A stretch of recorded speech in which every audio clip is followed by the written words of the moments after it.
मार्फत की दुनिया के मुअज़्ज़ज़ दोस्तों, मैं हूँ सईदा शहजादी और आप तमाम देखने और सुनने वालों को अस्सलामु अलैकुम। नाज़रीन गिरामी, सोशल मीडिया पर ऐसी बहुत सी खबरें गर्दिश कर रही हैं कि साल 2023 इमाम महदी अलैहिस्सलाम के ज़हूर का साल है और इसी साल इमाम महदी अलैहिस्सलाम ज़हूर फरमाएंगे। इस वीडियो में मैं आपको बताऊंगी कि क्या ये वाकई हकीकत है या सिर्फ एक मनगढ़ंत रिवायत है।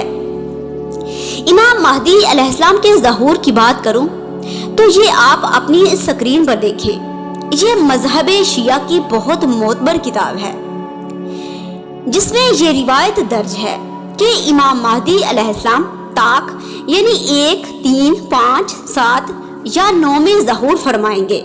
10 मुहर्रम रोज़े आशूर क़याम करेंगे।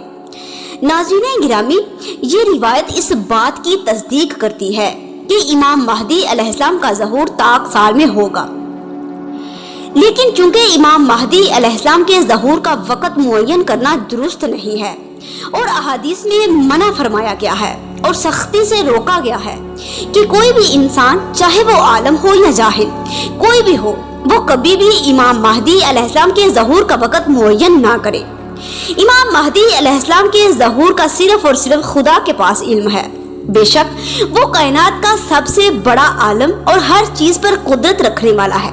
बस जब अम्र खुदा होगा तो इमाम महदी अलैहिस्सलाम ज़हूर फरमाएंगे। अल्लाहुम्मा सल्ली अला मुहम्मद व आले मुहम्मद व अज्जिल फरजहुम अजमईन।